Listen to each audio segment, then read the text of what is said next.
Hello everyone, কেমন আছো তোমরা সবাই? আশা করি সবাই খুব ভালো আছো।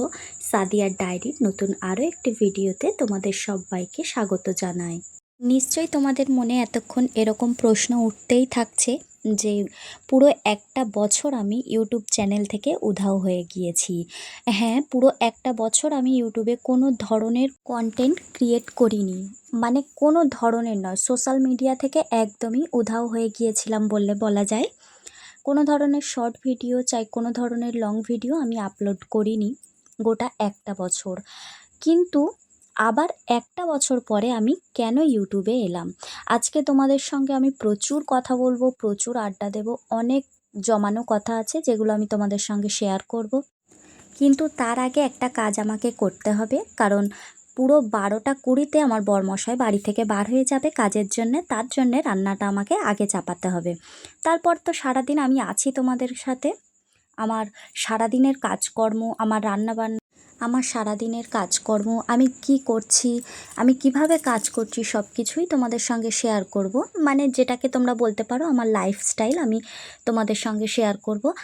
আর হ্যাঁ, আরেকটা নিউজ, আমার যে দুটো ছেলে মেয়ে আছে, একটা ছোট ছেলে এবং একটা মেয়ে, তাদেরও সমস্ত কিছু অ্যাক্টিভিটি তোমাদের সঙ্গে শেয়ার করব।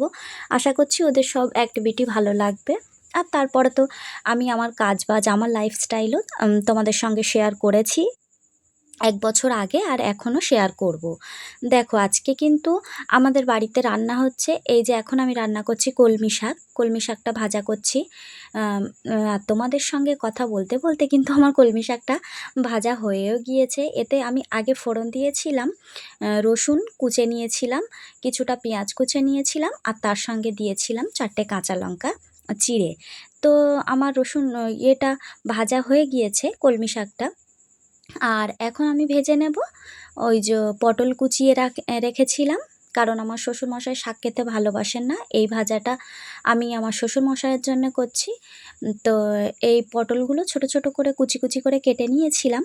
আর এতে কিন্তু আমি পেঁয়াজ কাঁচা লঙ্কা দিয়ে ভাজাটা করছি। পেঁয়াজটা অতটা লাল করিনি, হালকা একটু নরম হয়ে গিয়েছে।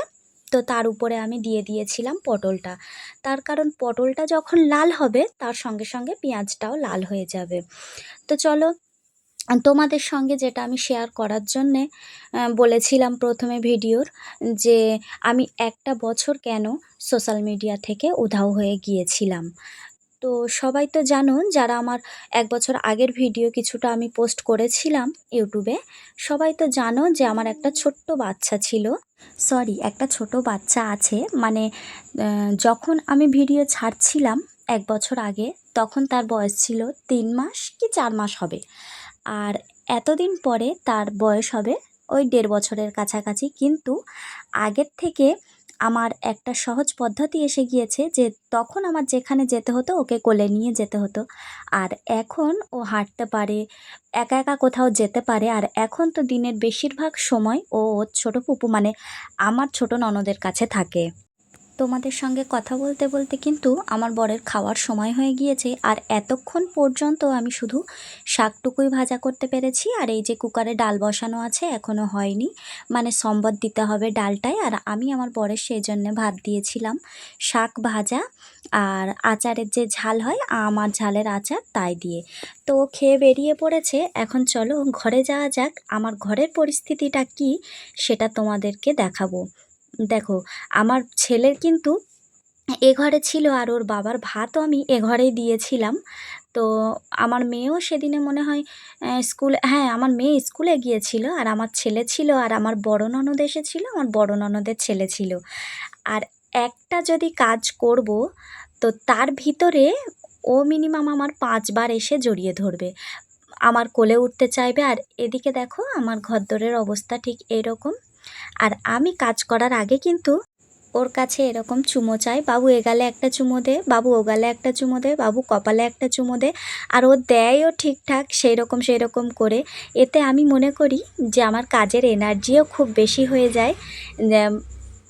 সকালে একবার বিছানা গুছিয়ে রেখে গিয়েছি, ঘর ঝাড়ু দিয়ে রেখেছি, তারপরেও আমার মানে এখন কটা বাজবে, 12টা 20 মতো বাজবে। তো 12টা 20 পর্যন্ত ঘরদোরের এই অবস্থা হয়ে গিয়েছে। এখনও 2 দফা আমার ঘর গুছানো বাকি, মানে বিকালবেলা আর একবারও আমার ঘর গোছাতে হবে। আবার ফের রাতে শোয়ার আগেও আরেকবার ঘর গোছাতে হবে। মানে যাদের বাড়িতে ছোট বাচ্চা আছে তারা তো অবশ্যই করে জানবে যে ঘর কতবার গুছিয়ে রাখলে তারপরে ঘরের অবস্থা গিয়ে একটু মানে যখনই ঘরে ঢুকবে মনে হবে যেন ঘরটা একটু করে গুছিয়ে যায়। না গুছিয়ে কোনোভাবেই তুমি ঘর থেকে বার হতে পারবে না। তার কারণ হলো যতবারই তুমি ঘরে ঢুকবে ততবারই দেখবে অগোছালো। আর এই যে বিছানা ওঠাতে গিয়ে আমি ওই ক্লিপটা পেয়েছি যেটা আমি সকালবেলা থেকে মাথাতে দেওয়ার জন্য খুঁজেছি অনেক কিন্তু খুঁজে পাইনি। আর এখন যে বিছানা গোছাতে গিয়েছি দেখছি কাঁথার মধ্যে ক্লিপটা রয়েছে ঢুকে। তার মানে আমার ছেলে কিংবা আমার মেয়ে কেউ দুষ্টুমি করে ঢুকিয়ে রেখেছিল ক্লিপটা। তাহলে চলো তাড়াতাড়ি করে বিছানাটা গুছিয়ে রাখি। তারপরে তো এখন শিডিউল হিসেবে আমার কাজ তৈরি করে রাখা আছে যে কোনটার পর আমি কোনটা করব। এক তো আজকে প্রচুর দেরি হয়ে গিয়েছে, মানে ১ বছর পরে আমি আবার এই ভিডিও করা শুরু করেছি। মানে মনে মনে কাল রাতে প্রস্তুতি নিয়ে রেখেছিলাম যে আমি কাল থেকে ভিডিও শুরু করব। তো আজকে সকাল থেকে কিন্তু ভিডিও আমি শুরু করতে পারিনি। আজকে ভিডিও শুরু হয়েছে ১১টা থেকে। হ্যাঁ, ১১টা থেকেই আমি ভিডিও শুরু করেছি, মানে আমি যখন থেকে রান্না করেছি। আর তোমরা তো দেখতেই পাচ্ছ মানে একটা কাজের ভিতরে ও আমার কাছে কবার আসছে। একটা খাবার নিয়ে আসছে, এটা কেটে দাও। একটা এটা নিয়ে আসছে, ওটা নিয়ে আসছে। মানে আমার সমস্ত কাজে যেমন হেল্পও করে আর তেমন অকাজও করে রেখে দেয়। কোনো কাজ আমি করে রাখবো আর সেটা বাড়াবে না ও, সেটা কখনোই হতে পারে না। মানে আমার ছেলে আছে আমার কাজ বাড়ানোর জন্য। এতটুকু আমি সবসময় নিশ্চিত হতে পারি। আর একটা কথা, আমি যখন কাজ করি আমার প্রচুর কাজের চাপ থাকলেও কিন্তু ও যদি এসে এরকম করে আমার কোলে উঠতে চায়, আমি সমস্ত কাজ ফেলে রেখে দিয়ে ওকে আগে একটুখানি কোলে নিয়ে আদর করি। তার কারণ ও যদি আমার কাছে আদর খেতে চায় আর আমি যদি না করি তো মনটার ভিতরে কেমন একটা হয় আর কোনো কাজে মন বসে না। এই দেখো আমি বিছানা ঝাড়ছি, ও কিন্তু সেম টু সেম ও আমার সঙ্গে ওই কাজটাই করবে। তো যাকগে, আরেকটা জিনিস কি বন্ধুরা তোমরা লক্ষ্য করেছো যে ১ বছর আগে কিন্তু আমি যখন ভিডিও দিয়েছি এ ঘর থেকেও আমার অনেক ভিডিও আছে। মানে ১ বছর আগে আমি ২৪টা ভিডিও আপলোড করেছিলাম ইউটিউবে। কিন্তু তখন কিন্তু আমার ঘরের রং এরকম ছিল না। মানে আমার ঘরের নতুন রং করানো হয়েছে আর এই অনুযায়ী করিয়েছি আমি, একটু হালকা কালার রেখেছি। তো এটা তো সাধারণ জ্ঞান যে ভিডিও করতে গেলে কালারটা একটু হালকা রাখলে গ্লেজি ভাবটা বেশি আসে। ওই কারণেই এই রং দুটো করা। তা তোমরা কিন্তু অবশ্যই কমেন্টে বলবে যে ১ বছর আগে আমার মানে রং উঠে গিয়েছিল ভিতর থেকে, রং খারাপ হয়ে গিয়েছিল। তার কারণ হলো আমার বাইরে প্লাস্টার করা ছিল না। দেওয়ালটা জল সোপ করেছে, বর্ষার জল সোপ করেছে। ওই কারণে আমার দেওয়াল কিন্তু খারাপ হয়ে গিয়েছিল। তো এইসব কারণবশত আগে আমার বাইরের দেওয়াল প্লাস্টার করিয়ে বাইরেও রং হয়েছে আর ভিতরেও রং হয়েছে। তো আর আমি যে কাপড়ের ব্যবসা করি মানে নাইটি, ওড়না, হ্যাঁ? এগুলোর ব্যবসা করি। মানে বাড়িতে রাখি, বাইরে কোথাও যায় না। তো একটা মামি সম্পর্কে হয়, উনি এসেছিলেন। নাইটি দেখেছিলেন আর একটা ব্যাগে পছন্দ করে রেখেও গিয়েছিলেন। সকালবেলা এসেছিলেন, আমিও কাজের চাপে উনি যে কটা পছন্দ করে গিয়েছেন পরে এসে টাকা দিয়ে নিয়ে যাবে, সেগুলো ঠিকঠাক করে গুছিয়ে রাখা হয়েছিল না। ওই জন্য সে কটা গুছালাম। আর এখন আমি আবার ঘরটাও ঝাড়ু দিয়ে নেব। তা চলো ঘরটা তাহলে ঝাড়ু দিয়ে নিই। আর আমার তো ঘর যেহেতু শ্বশুরবাড়ি ৪ টে, সেহেতু আমার গোছানোর দায়িত্বটাও অনেক। তো এ ঘরে ছিল আমার বড় ননদ। তো এই ঘরটা গুছিয়ে আমি অফ ক্যামেরায় গুছিয়ে নিয়েছি আর এখন আমি বাসনগুলো নিয়ে যাচ্ছি কলে, যেগুলো রান্না করে বাসন বার হয়েছিল সকাল থেকে বাচ্চারা খেয়েছে সেগুলো। আর এই যে কাপড়গুলো আমি আলাদা করছি এগুলো কিন্তু দুপুরবেলা কাপড়গুলো কেচে নেব। আর আমি কিন্তু অফ ক্যামেরায় আমার বড় ননদের ঘরটাও ভালোভাবে পরিষ্কার করে দিয়েছি, অবশ্যই তোমাদের সঙ্গে শেয়ার করব। কিন্তু তার আগে আমি এই যে রান্নাঘরের যেই দাবাটা লম্বা এটাও ঝাড়ু দিয়ে নেব আর এর সঙ্গে সঙ্গে আমি উঠোনটাও ঝাড়ু দিয়ে নেব। এত এতক্ষণ পর্যন্ত কিন্তু ১টা ১০-১৫ মতো হয়ে গিয়েছে। আর এবার কিন্তু আমার মেয়েরও স্কুল থেকে আসার সময় হয়ে এসেছে। ২টোর সময়, পুরো সম্পূর্ণ ২টোর সময় গেলে ওকে আমি বাড়ি নিয়ে ঢুকতে পারি, ২:৩০ মতো বেজে যায় আমার। তো দেখি আজকে তো এখনও পর্যন্ত কোনো কাজ কমপ্লিট করে উঠতে পারলাম না। কি করা যায় দেখি, হয়তো ওর বন্ধু-বান্ধবদের সঙ্গে আসতে হবে। কি 4টের সময় আরও বড় দিদিদের ছুটি দেয়, হয়তো তাদের সঙ্গে আসবে। তো যাই হোক, আমি যে কথাটা বলতে চেয়েছিলাম যে আমি ১ বছর আগে ইউটিউব থেকে কেন উধাও হয়ে গিয়েছিলাম। দেখো, ছোট্ট একটা বাচ্চা, আর আমি এরকম কোনো কিছু চিন্তা করে আসিনি যে ইউটিউবটা আমার প্রফেশন হিসেবে আমি নেব। এমনি ইচ্ছা হয়েছিল তো একটা চ্যানেল খুলেছিলাম। আর যেহেতু আমি এডিট জানতাম না, অবশ্যই করে আমি বলব, আমার একটা ছোট ভাই, আমার বাপের বাড়ির ওখানেই বাড়ি তার। তো আমি তার কাছ থেকে আমার এডিট করাটা শিখেছিলাম। আর যেহেতু তখন আমার ছেলে হয়েছিল, আর আমার সি সেকশানে বেবি হয়েছে, দুটো বেবিই আমার সি সেকশানে হয়েছে। তো বেশ কিছুদিন আমি আমার বাপের বাড়িতেই থেকে গিয়েছিলাম।